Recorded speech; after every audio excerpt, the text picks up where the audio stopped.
Hello, welcome to another episode of Nate's Awesome Cooking Show. Today we'll be making pralines, or Christmas crack, or Christmas tree bark, whatever you like to call it. I left the ingredients in the beginning so you didn't have to fast forward and find it in the screenshot. I will be putting little checkpoints in each part, just so you don't get lost and so you don't have to keep rewinding. I will now show you the ingredients that you need.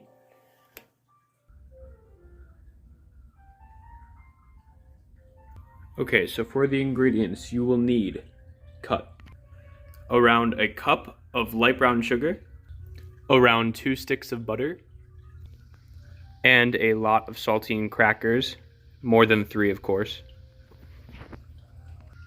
and any form of chocolate chip. Doesn't matter if it's dark chocolate, milk, or right in the middle. For the equipment, you will need 1 decently large cookie sheet or pan. It's like this big to scale for a ruler. Parchment paper, not too much, just enough to fill the pan. Some sort of spatula or spreader. I prefer this one, it works like a charm.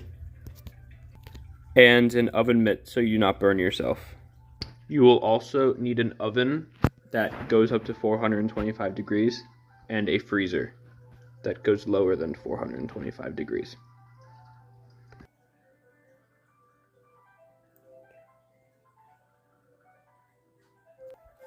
I like to call this the prep step because we are prepping our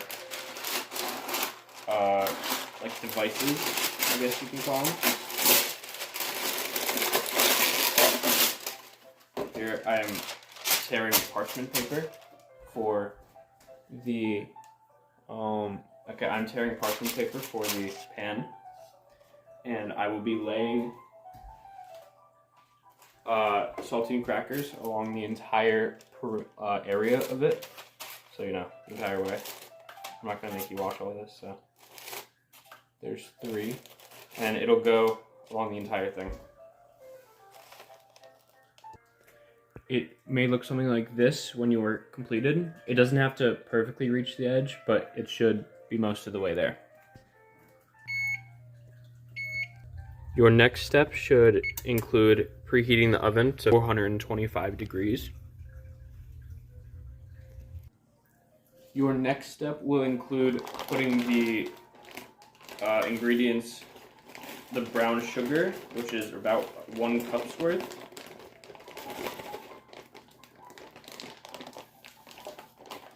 One cup. And 2 sticks of butter in here, and putting it on a burner on low heat, like 3 for me. Without.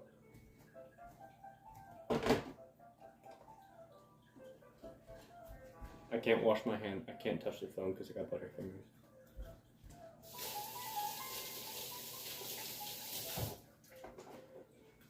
Oh yeah, and wash your hands too. Proper hygiene. Also, regularly mix your concoction as well, as you don't want any burnt sugar or butter. Just drop the spoon.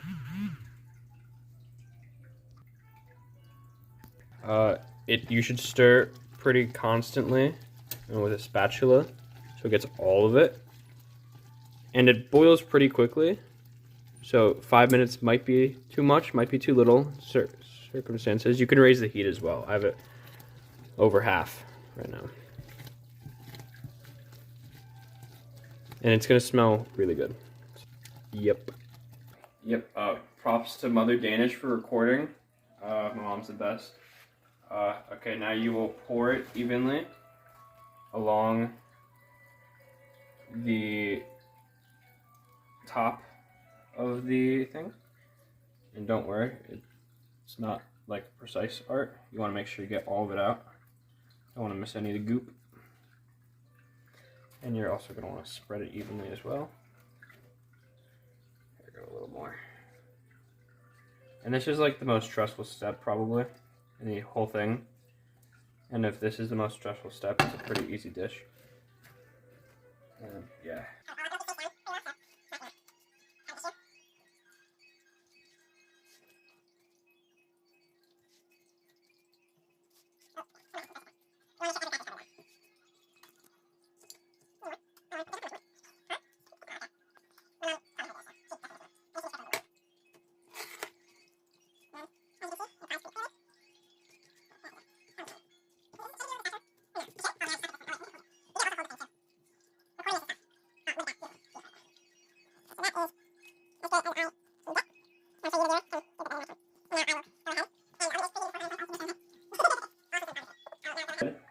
And oh, that's hot.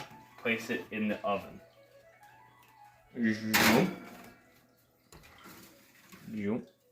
And boom. And I would say keep an eye on it too. Keep an eye on the pralines.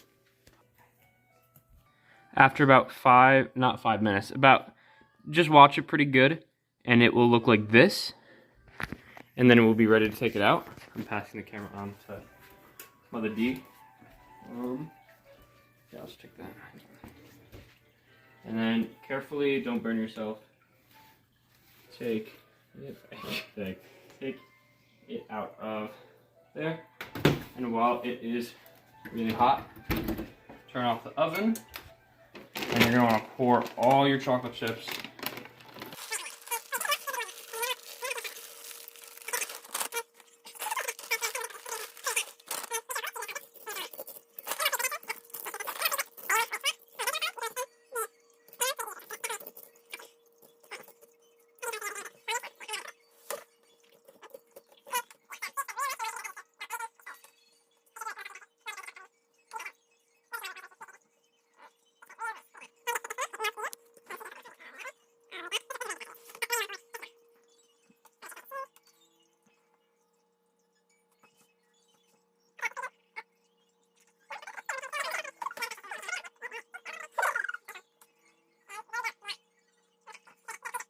And then you can put this in the sink just because it's covered in chocolate. Unless you want to eat the chocolate, it's nice too.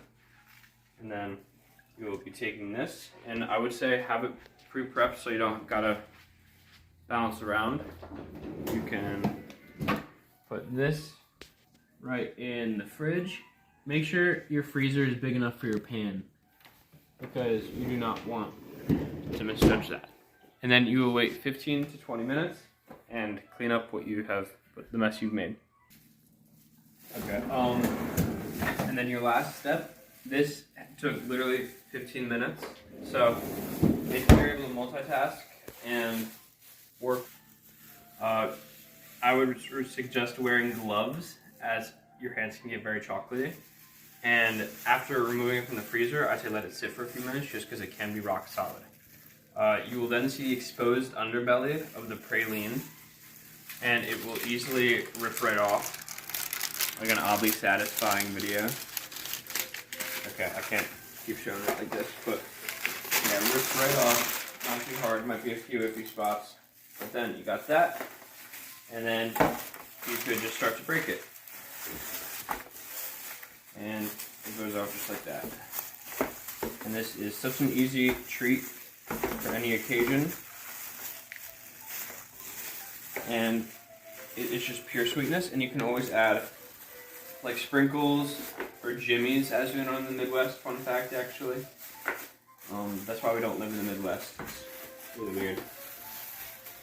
And yeah, after breaking, plop them in a container, and they're best stored cold, so they don't melt.